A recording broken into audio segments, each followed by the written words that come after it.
Don't throw out that coat with the broken zipper. Replace the zipper. Seam rip any stitches that are holding the zipper in place until the zipper comes out.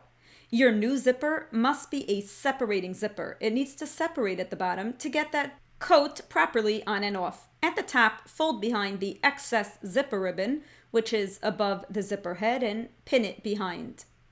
We're going to place this zipper right where it goes, right where the other one was. Put it underneath the coat. You're bringing it good sides together. The good side of the zipper ribbon should be against the good side of the coat, which means the zipper head is facing the coat now. Pin that in place. And let's bring it to the sewing machine. Now we're going to sew this with a zipper foot, an adjustable zipper foot. Screw off the presser foot that comes with the machine. Place the adjustable zipper foot right where that goes and tighten it. Then you can adjust the actual presser foot part so that it's near the needle and tighten that in the back. Now let's sew this in place. We're going to be sewing near the teeth, though we will not see the teeth. This coat came with a bias tape around the edges. That's what clean finished it. So we're going to sew the bias tape on at the same time that we're sewing the zipper ribbon to the coat. When a coat comes with a lining, it's actually easier. You would do the same seam ripping, and then when you sew it on, you would first sew the zipper to just one layer, whether it's the lining or the fabric, and then you'd sandwich the next layer on top and sew again. It's not all that complicated. So we have this side sewn on, and the bias tape is wrapped over the edge, clean finishing it. Now we'll sew the left side. The left side comes with a panel. It's a comfort panel so that the actual zipper teeth should not irritate the skin. The zipper gets sandwiched between that panel and the fabric, similar to how it would get sandwiched between fabric and a lining. We want to make sure that our seams match across here.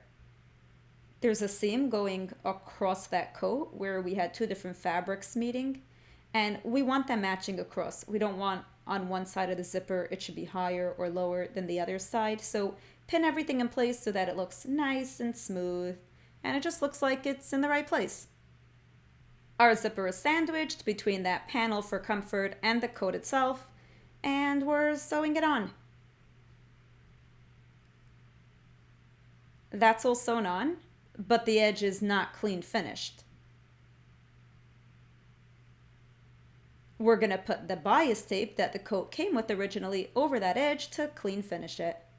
Check us out at thesewpro.com for all your sewing instruction. Don't forget to subscribe so you don't miss a notification when there's a new free video, and drop us a comment. Let us know what you'd like to learn how to sew. At the top and at the bottom, you're just going to fold in any edges that were there that got seam ripped when you had to remove the zipper, and put everything back in place. Don't worry if the stitches don't end up precisely where the original ones were. As long as everything is held and we don't have any raw edges hanging out, you're fine. We're sewing right over where we saw stitches were sewn in the beginning.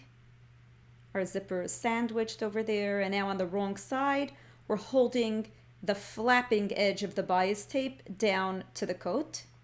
So now it will not flap anymore.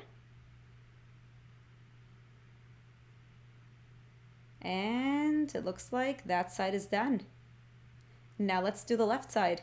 Again, fold behind any raw edges that you saw were open. Just sew them closed. When your thread matches, it all blends in. It doesn't need to be so perfect.